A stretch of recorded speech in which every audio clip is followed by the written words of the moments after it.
প্রবাসীদের সঙ্গে বিমানবন্দরের যত ঝামেলা।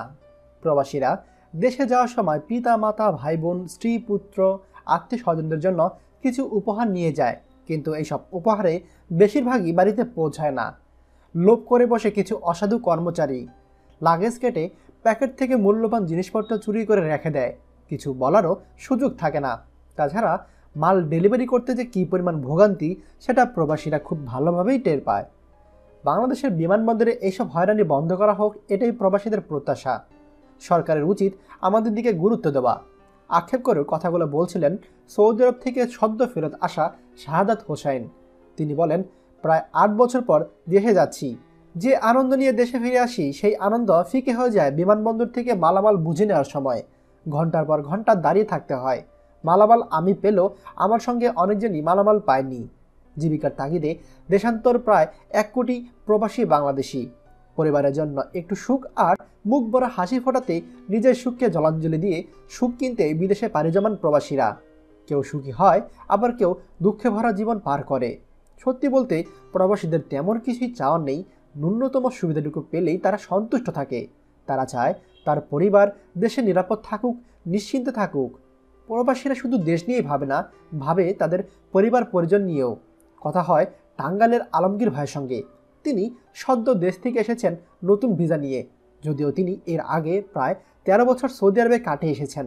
তিনি ক্ষোভ প্রকাশ করে বলেন, একটা ভিসা প্রসেসিং করতে এত বিড়ম্বনা পোহাতে হয় বাংলাদেশে, যা বলা বাহুল্য।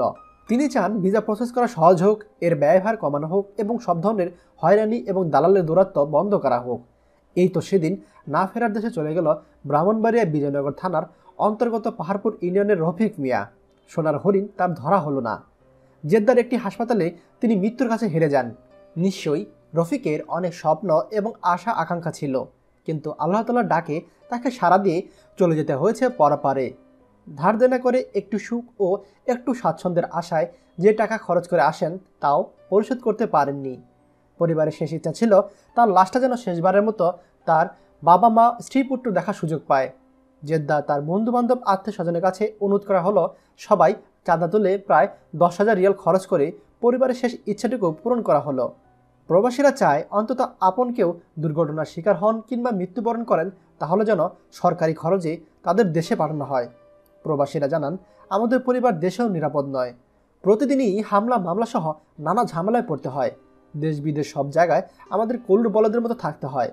প্রবাসীদের সন্তানদের জন্য ভালো স্কুল কলেজ কিংবা ভার্সিটিতে কোটা থাকে না। এসব বিষয়ে সরকারের ভাবা উচিত। অনেক সময় আমরা দেশে টাকা পাঠিয়ে লোক মারফত জায়গা জমি কেনার চেষ্টা করি, অনেক ক্ষেত্রে সেই টাকা মার যায়। প্রবাসী পরিবারের স্ত্রী সন্তানরা নানা দুর্যোগের শিকার হয়। দেশে বসবাসকারী প্রবাসী পরিবারের কাছ থেকেই অনেকেই নানা রকম সুযোগে টাকা পয়সা হাতিয়ে নেয়। কাজের প্রচণ্ড চাপ আর কষ্ট, দেশের নানা টেনশন নিয়ে কাটে আমাদের প্রবাসীদের জীবন। প্রবাসে কাজের ফাঁকে আমরা দেশ নিয়ে ভাবি, দেশের রাজনীতি নিয়ে প্রতিনিয়ত কাজ চালিয়ে যাচ্ছি। প্রতিটা দেশে আমাদের কমিউনিটিগুলো কাজ চালিয়ে যাচ্ছে, নির্বাচনী প্রচারণাও চালিয়ে যায়। এই রাজনীতি নিয়ে কতই না ভাবি আমরা, অথচ আমাদের নিয়ে ভাবার মতো কারো একটু সময় নেই। অনেক প্রবাসী আছে আমাদের দেশে বিনিয়োগ করতে ইচ্ছুক, শুধুমাত্র হয়রানি জীবনের অনিশ্চয়তার ভোগার কারণে বিনিয়োগে এগিয়ে আসছেন না প্রবাসীরা। প্রবাসীদের জন্য সরকার সুনির্দিষ্ট ব্যবস্থা গ্রহণ করলে দেশে বিনিয়োগ বেড়ে যাওয়া একটি সময়ের ব্যাপার। ফলে দেশের উন্নয়নের ধারাবাহিকতা অব্যাহত থাকবে, রেমিটেন্স আরও বাড়তেই থাকবে। লিখেছেন জুয়েল ফকির, সৌজন্যে জাগো নিউজ। ভিডিওটি ভালো লাগলে দয়া করে সবার সঙ্গে শেয়ার করবেন। আর আপনি যদি আমাদের চ্যানেলে নতুন হন, তাহলে আমাদের চ্যানেলটি অবশ্যই সাবস্ক্রাইব করবেন, সৌদির সকল গুরুত্বপূর্ণ এবং লেটেস্ট নিউজ আপডেট সবার আগে পাওয়ার জন্য। ধন্যবাদ। বাংলাদেশের প্রথম প্রবাসী নির্ভর ভেরিফাইড ইউটিউব চ্যানেল TJN24। তাই দেরি কিসের, এখনই আমাদেরকে সাবস্ক্রাইব করুন। সাবস্ক্রাইব করতে সাবস্ক্রাইব আইকনে ক্লিক করুন এবং বেল আইকনটি চাপুন, যাতে আমাদের কোনো নতুন ভিডিও আপনি মিস না করুন।